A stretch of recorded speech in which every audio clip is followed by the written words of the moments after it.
बिस्मिल्लाहिर्रहमानिर्रहीम। अस्सलाम वालेकुम। अल्लाह ताला से दुआ है कि सब लोग खैरियत से हों। आज हम बनाने जा रहे हैं बोनलेस हांडी, वो भी बग़ैर हांडी के।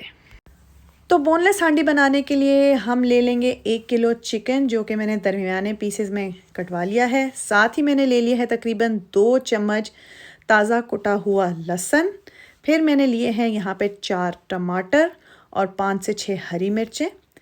2 दरमियानी साइज़ की प्याज को मैंने लंबाई में काट लिया है। हम इस्तेमाल करेंगे 8 से 10 बादाम। फिर यहाँ पे तकरीबन 1 प्याली हो गई है मेरे पास दही, और तकरीबन 4 टेबलस्पून इसमें जाएगा नारियल पाउडर। और मसालों में मैं इस्तेमाल करने जा रही हूँ नमक, लाल मिर्च, धनिया पाउडर, ज़ीरा पाउडर और हल्दी। तो चलें शुरू करते हैं। सबसे पहले एक पैन को हम रखेंगे दरमियानी आंच पर। थोड़े से ऑयल में हम अपने लहसुन को भूनेंगे। जब हल्की हल्की खुशबू आएगी तो इसमें हम डाल देंगे चिकन, और जैसे ही चिकन का रंग थोड़ा सा तब्दील होना शुरू होगा तो हम इसको ढककर 10 मिनट के लिए हल्की आंच पर पकाएंगे।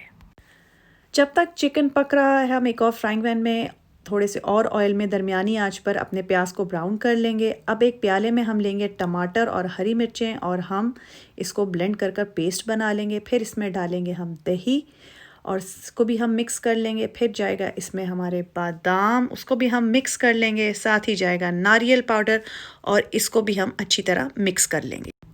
प्याज को सुर्ख कर कर अब हम साइड पर टिश्यू पेपर पर निकाल कर रख देंगे। अब चिकन को दोबारा दरमियानी आंच पर रखकर हम ढक्कन हटाकर इसका पानी सुखा देंगे।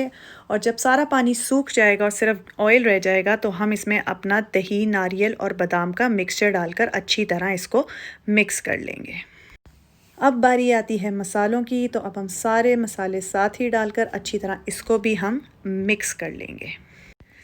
बाकी पीछे रह गई थी सिर्फ हमारी सूखी हुई प्याज। सबसे आखिर में उसको डालकर अच्छी तरह मिक्स कर कर, अगर ज़रूरत हुई तो थोड़ा सा पानी डालकर ढक कर तकरीबन 5 मिनट के लिए इसको हल्की आंच पर मज़ीद पकाएंगे। अगर आपको मेरी वीडियो अच्छी लगी है तो मेरे चैनल को सब्सक्राइब करें और इसको थम्स अप दें, और साथ ही दूसरों के साथ शेयर करें। और साथ साथ बोनलेस हांडी को गर्मा गर्म नान के साथ खाना ना भूलिएगा।